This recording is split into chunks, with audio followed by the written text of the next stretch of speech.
everybody, it's your girl Essie. I hope you guys are doing well. I'm going to continue the series on planning your wedding if you've been dating overseas and now you're engaged. So you found that one. The thing is, they're not here in the U.S.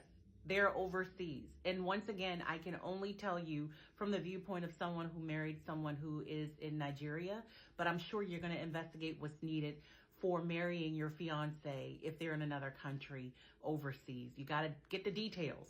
Before we get into it, remember to like, follow, subscribe, and share, repost. Hopefully this information will be beneficial for someone, okay?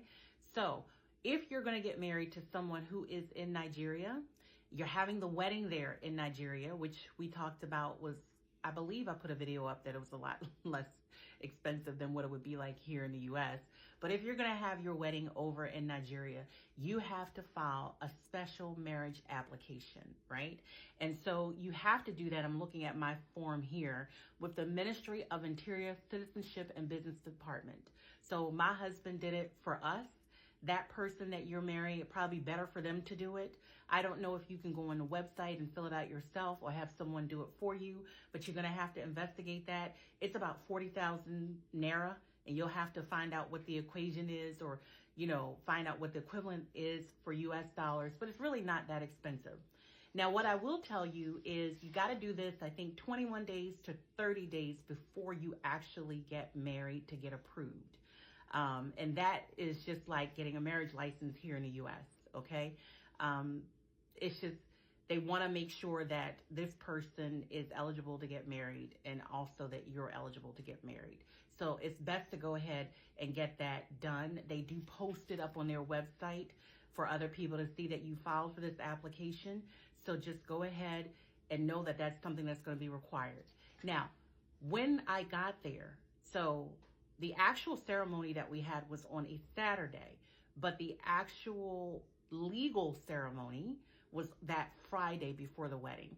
So we had to actually go to a different place. It's like a marriage registry office, and we had a legal ceremony on that Friday. So my husband and I view our wedding date as actually that Friday. And then on that Saturday, once we had the signed approval, we actually had another ceremony, which was a religious ceremony, and then a reception.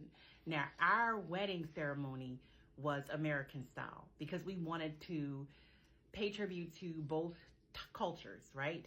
And so fortunately, I had my oldest daughter with me, and then my sister and my brother-in-law was there.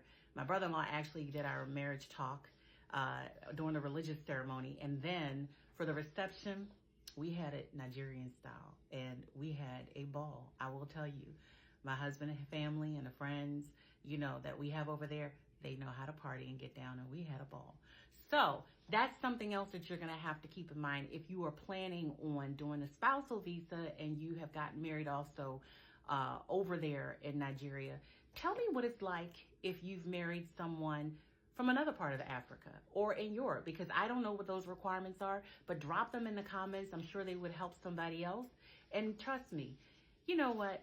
Planning a wedding is never going to be stress-free. But I will say this, once again, having my wedding in Nigeria alleviated a lot of stress for me. It's almost like I let my husband handle it, and I'm so happy that him and his family jumped right in and they were able to take care of a lot of things. Also, with the advent of stuff like Zoom, we were able to have a separate Zoom connection for my family and friends here, and that allowed them to participate in our special day. So that's something else that you want to consider if you're going to get married overseas. You don't have to cut out everybody because everybody from the U.S. is not going to be able to attend and afford to make that trip. However, you can have the whole shebang, meaning that I had a bridal shower, like I said before. I had, my friends and family on Zoom. I had the wedding and I had the reception. So I was not denied anything. It's just this additional step to get your legal license with something that I had not done before. So once again, remember to subscribe, like, follow, and share, repost. Help those out there who may have questions. This is your girl, Essie. Have a wonderful day. Peace. I'm out.